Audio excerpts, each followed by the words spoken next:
नमस्कार, आप देख रहे हैं खबरें मध्य प्रदेश की। आपके साथ मैं हूं ललित प्रजापति। शुरुआत करेंगे बड़ी खबर के साथ। भोपाल में सीएम की बड़ी बैठक। अफसरों के साथ सीएम कमलनाथ एक बैठक ले रहे हैं। मंत्रालय में अफसरों के साथ चर्चा चल रही है।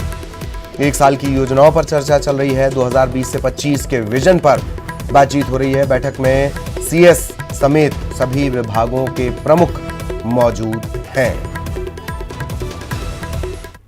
और सहयोगी अनुराग इस वक्त हमारे साथ जुड़े हुए हैं। सीधे अनुराग के पास आपको लिए चलते हैं। अनुराग, क्या कुछ जानकारी, क्या कुछ अपडेट?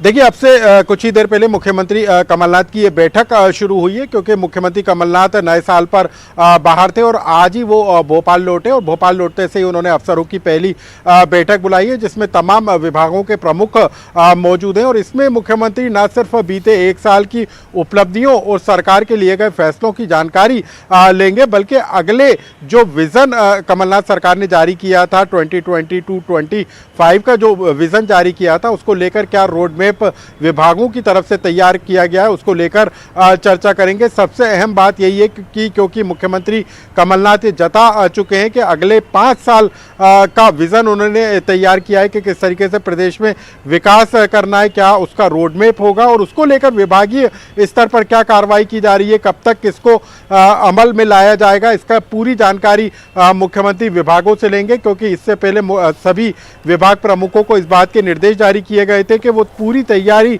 के साथ इस बैठक में आए, ताकि मुख्यमंत्री न सिर्फ बीते 1 साल की योजनाओं का फीडबैक उनसे ले सकें, बल्कि आने वाली कार्यक्रम और योजनाओं की जानकारी को लेकर भी उनसे चर्चा कर सकें। चलिए, बहुत बहुत शुक्रिया आपका अनुराग इस तमाम जानकारी के लिए। लगातार आप नजरें बनाए रखें, आगे भी आपके जरिए अपडेट अपने दर्शकों तक पहुंचाएंगे। एक और बिग ब्रेकिंग मिनी मुंबई से। इंदौर से व्यापारी शैलेंद्र वर्मा को कपिल जायसवाल नाम के शख्स ने गोली मार दी है। मधुमिलन टॉकीज के पास की पूरी घटना है। व्यापारी की हालत गंभीर बताई जा रही है। कानून व्यवस्था लगातार सवालों के घेरे में और उन सबके बीच इंदौर से बड़ी खबर। व्यापारी शैलेंद्र वर्मा को कपिल जायसवाल नाम के शख्स ने गोली मार दी है। ये पूरी वारदात मधुमिलन टॉकीज के पास अंजाम दी गई है। व्यापारी की हालत गंभीर बताई जा रही है।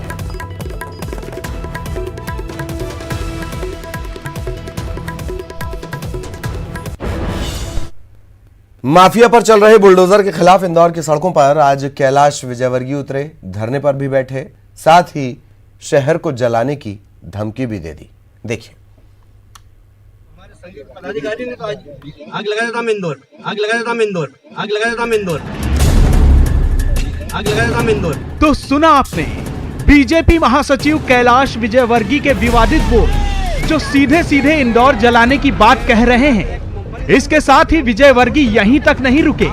उन्होंने मीडिया से बातचीत में मौजूदा सरकार और अधिकारियों को चेतावनी दे डाली कि वो खामियाजा भुगतने के लिए तैयार रहें। साथ ही कमर के नीचे वार नहीं करने का संकल्प तोड़ने की बात भी कह दी। दरअसल सीएम कमलनाथ के सख्त निर्देश के बाद पूरे प्रदेश में माफियाओं के खिलाफ कार्रवाई चल रही है और ये कार्रवाई इंदौर में भी रोजाना चल रही है। इसी कार्रवाई के विरोध में कैलाश सड़क पर उतरे और कमिश्नर आकाश त्रिपाठी के निवास के बाहर धरने पर भी बैठ गए, जहां कैलाश ने आरोप लगाया कि कार्रवाई के नाम पर बीजेपी कार्यकर्ताओं को निशाना बनाया जा रहा है। कांग्रेसियों की सूची देने पर भी कार्रवाई नहीं होती है। अधिकारी बुलाने पर बातचीत के लिए नहीं आ रहे हैं। इसकी शुरुआत हनी ट्रैप से हुई और कभी मौका आएगा। मैं इतनी कमर के नीचे की राजनीति मैंने कभी नहीं की और न कभी भविष्य में करने की सोचता हूं, पर यदि मजबूरी में करना पड़ी तो वो भी करके बताऊंगा। इसलिए अधिकारी मुगालते में नहीं रहे। हम विपक्ष में भी रहे और हमने सरकार भी चलाई है और आज केंद्र में सरकार भी चला रहे हैं, तो कोई हम कमजोर नहीं है। ये राजनेता भी समझ लो और अधिकारी भी समझ लो। मैंने कहा कि मैं कमर के नीचे वार कभी भी नहीं करता राजनीति में, और मैंने संकल्प ले रखा है कि नहीं करूंगा, पर वो संकल्प टूट भी सकता है। कैलाश के आरोपों पर पलटवार करते हुए मंत्री जीतू पटवारी ने कहा कि 15 साल के बीजेपी सरकार में पले बढ़े माफिया राज पर सरकार के एक्शन से जनता खुश है। इंदौर शहर की जनता से वो जाके मिले, पूछे, और इंदौर शहर के आम नागरिक की भावना को समझे कि 15 साल तक माफिया को आपने पाला पोसा और प्रफुल्लित किया, उसके खिलाफ कमलनाथ जी जो कार्रवाई कर रहे हैं उससे जनता कितनी खुश है। मिनी मुंबई में रोजाना माफियाओं के अवैध अतिक्रमण पर बुलडोजर चल रहा है और सरकार की कार्रवाई का जनता के बीच अच्छा मैसेज भी जा रहा है। ऐसे में सवाल उठ रहा है कि अतिक्रमण हटाने का विरोध कर आखिर कैलाश किसका साथ दे रहे हैं। सतलज राहत, न्यूज 18, इंदौर। और इधर कांग्रेस के प्रवक्ता मानक अग्रवाल ने कहा कि कैलाश विजयवर्गीय का आरोप गलत है। सीएम के निर्देश के मुताबिक सभी माफिया पर कार्रवाई हो रही है, कहीं कोई भेदभाव नहीं किया जा रहा। भू माफियाओं का जहाँ तक सवाल है, ये नहीं देखा जा रहा है कि बीजेपी के हैं कांग्रेस के हैं। भू माफिया होता है और उसके खिलाफ कमलनाथ जी कार्रवाई कर रहे हैं। कांग्रेस के भी लोग यदि उसमें है तो उनके खिलाफ भी कार्रवाई हो रही है। और पहली बार मध्य प्रदेश के अंदर भू माफिया जो पिछले 15 सालों के अंदर पनपा था, उनके खिलाफ कार्रवाई हो रही है।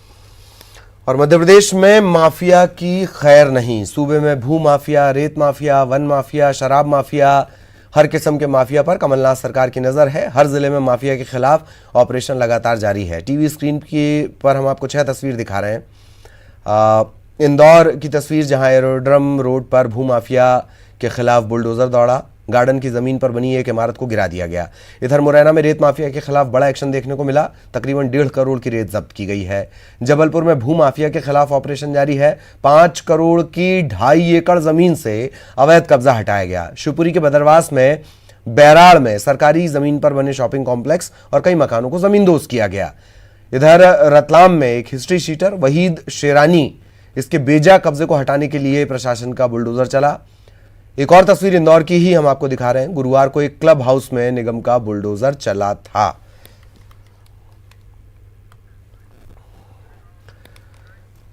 और झाबुआ से बीजेपी के सांसद गुमान सिंह डामोर ने मध्य प्रदेश की कमलनाथ सरकार पर जुबानी हमला बोला। उन्होंने अतिक्रमण हटाओ मुहिम की तुलना इंदिरा गांधी की इमरजेंसी से कर दी और कहा कि पहले तबादला उद्योग चलाकर लोगों को निचोड़ दिया, अब भू माफिया के नाम पर गरीबों की झोपड़ी गिरा रहे हैं। हमारे देश के प्रधानमंत्री परम आदरणीय नरेंद्र मोदी जी की सोच है, जो गरीब व्यक्तियों के लिए हर प्रकार से भला सोचते हैं, हर प्रकार से भले का काम करते हैं, ऐसे हमारे मोदी जी। और उसके विपरीत अगर आप मध्य प्रदेश में आइए तो मध्य प्रदेश में क्या हो रहा है। पहले तबादला उद्योग चला, तबादला उद्योग में देखा कि यह सबको निचोड़ दिया गया है, अब किसी के शरीर में कुछ बचा नहीं है, तो हमने अतिक्रमण के नाम पे, भू माफियाओं से जमीन छुड़वाने के नाम पे गाँव में गरीबों की झोपड़ियां तोड़ने का काम शुरू कर दिया है। इंदिरा गांधी ने जब इमरजेंसी लगाई उसमें कोई अंतर नहीं है। आपातकाल में कोई किसी की नहीं सुनता था, और आज कोई सुन रहा हो तो आप बता दीजिए मुझे किसी की, कि चूने की लाइन डाल दी, खत्म बात, तोड़ेंगे। कौन किसकी बात सुन रहा है। तो ये एक अघोषित आपातकाल आ गया है हमारे यहाँ पे, और ये आपातकाल ऐसा आपातकाल है जो सिर्फ और सिर्फ गरीबों को नुकसान पहुंचा रहा है। सीएए के समर्थन में भोपाल में बीजेपी ने रैली आयोजित की। इसमें कांग्रेस पर जमकर बरसीं उमा भारती।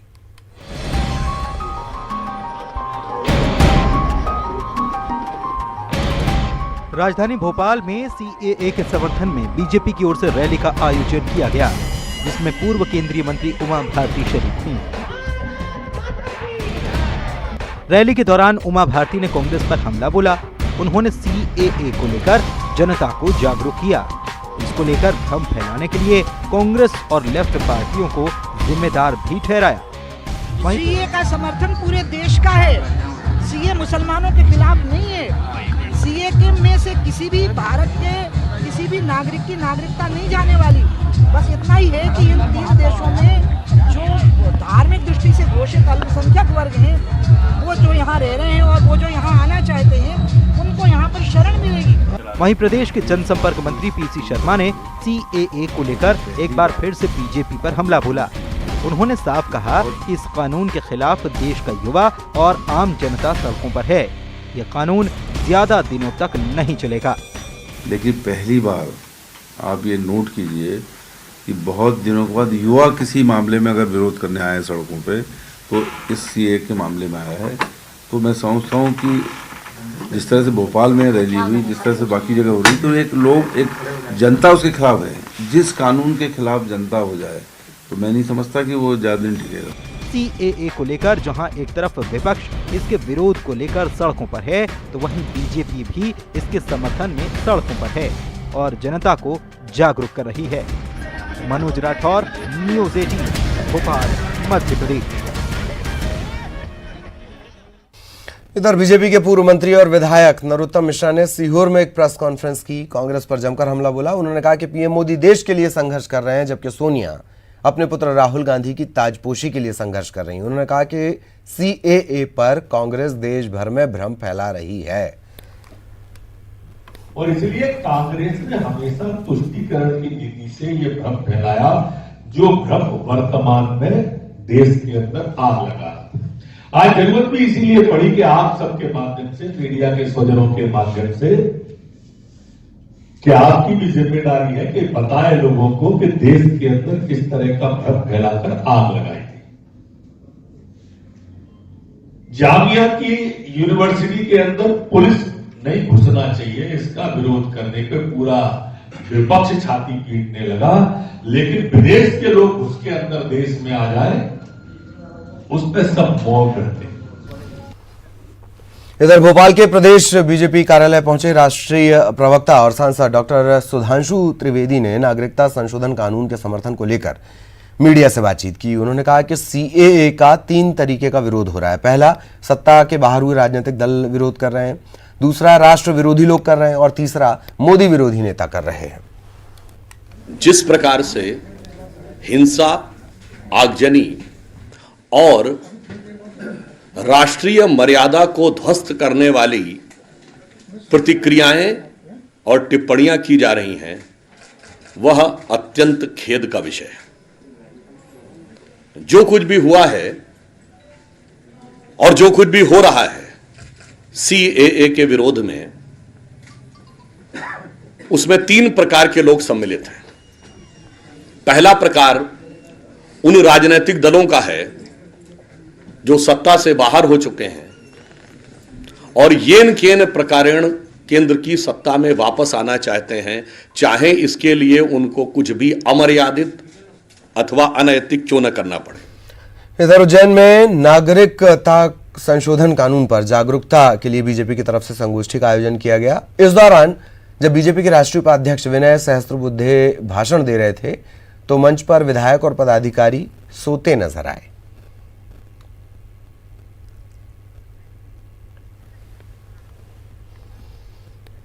और यहां रुकेंगे एक ब्रेक के लिए।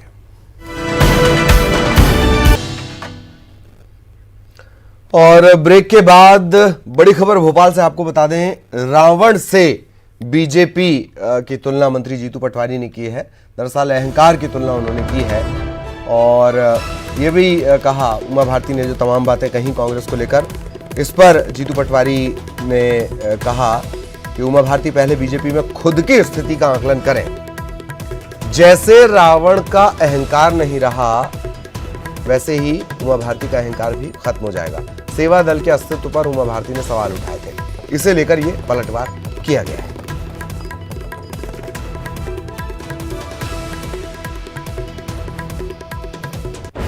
कि अभिलाषा इनके अंतर में उमा भारती जी इतने सीनियर नेता होने के बाद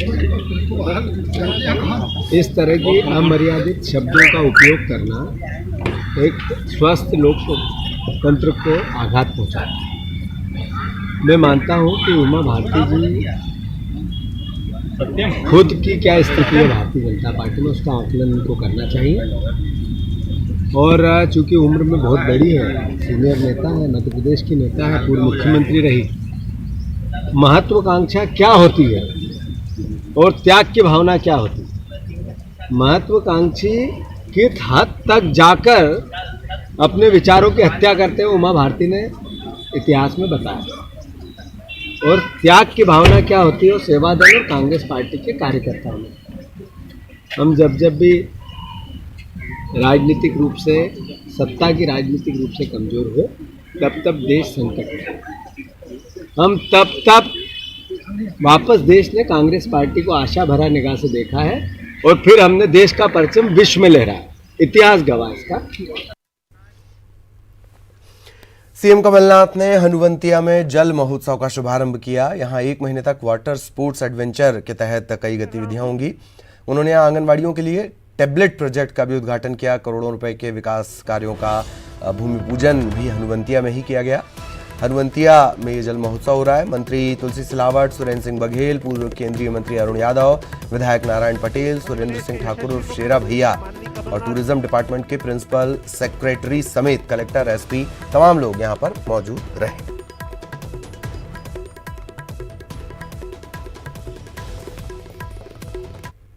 जल महोत्सव में आकर मुझे बहुत खुशी हुई। बहुत दिनों से तमन्ना थी कि इस क्षेत्र का दौरा करा जाए और ये एक बहाना मुझे मिला जल महोत्सव का उद्घाटन करने में। आर्थिक गतिविधि से ही हमारे नौजवानों का, हमारे आगे आने वाली पीढ़ियों का भविष्य सुरक्षित होगा। हमारे औद्योगिकरण से केवल रोजगार ही नहीं बनता, पर यह संबंधित विकास भी अपने प्रदेश में होता है। मध्य प्रदेश के पर्यटक क्षेत्र में, टूरिज्म क्षेत्र में क्या नहीं है? हम तुलना करते हैं दूसरे प्रदेशों से। टूरिज्म के क्षेत्र में हमें मध्य प्रदेश का कद बढ़ाना है। एक टूरिस्ट जब हमारे नेशनल पार्क में आता है तो हमारे स्थानीय 4 लोगों को उससे फायदा होता है। कोई उसका खाना बनाता है, कोई सामान उठाता है, कोई इसकी गाड़ी चलाता है। हमें मध्य प्रदेश की एक नई पहचान बनानी है। मध्य प्रदेश का कद हमें बनाना है। ये आज हमारी आवश्यकता है। मध्य प्रदेश की एक नई पहचान बने। हमारा इतना बड़ा प्रदेश, हमारी इतनी विभिन्नता, ऐसा कोई प्रदेश नहीं है जहां इतनी विभिन्नता है। अपने देश की तो विभिन्नता है, पर कौन सा ऐसा प्रदेश है जहां इतनी विभिन्नता है? और कौन सा ऐसा प्रदेश है जिस विभिन्नता में इतना तालमेल और भाईचारा है? पिछली सरकार ने तो खुद कहते थे कि हम तो खाली तिजोरी है, ये क्या कर पाएंगे। मैं तो उन्हें कहता हूं, आप देखते जाइए, अभी तो साल भर हुआ है, 2 साल 3 साल में हम क्या करेंगे। छतरपुर में प्रशासन की भारी लापरवाही सामने आई है। जहां एक तरफ किसान यूरिया के लिए दर-दर मारा फिर रहा है, वहीं एक बोरी यूरिया के लिए वो घंटों दिनों तक लाइन में कतार में खड़ा हुआ है। प्रशासनिक लापरवाही के चलते 2600 टन यूरिया पानी में भीग गया। इस यूरिया की खेप को कुछ दिनों पहले मंगवाया गया था। हरपालपुर रेलवे स्टेशन ये पहुंचा था, लेकिन समय रहते मालगाड़ी के वैगन से इसे नहीं उतारा गया। इसी दौरान जोरदार बारिश हो गई और इसके चलते 2600 टन यूरिया पानी हो गया। अब लापरवाही पर पर्दा डालने के लिए आनन फानन में यूरिया को पॉलीथीन से ढकने और उसे गोदाम तक पहुंचाने की कवायद शुरू हो गई है।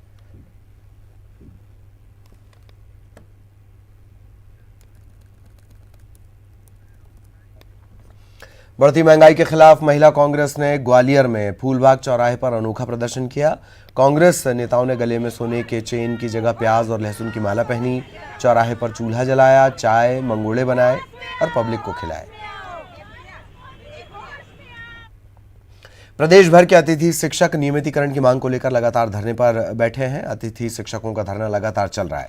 अतिथि शिक्षकों ने चंदा करके भोजन सामग्री इकट्ठा की। उनका कहना है कि सद्बुद्धि यज्ञ के बाद अब खुद भोजन तैयार करके सरकार से नियमित करने की वो गुहार लगा रहे हैं। और आपको याद दिला दें कि आप अपना पसंदीदा चैनल न्यूज 18 मध्य प्रदेश छत्तीसगढ़ सिर्फ 10 पैसे में पूरे महीने देख सकते हैं। आज ही अपने डीटीएच या केबल ऑपरेटर से संपर्क करें या फिर ऑनलाइन सब्सक्राइब करें। और इसी के साथ इस बुलेटिन में इतना ही। नमस्कार।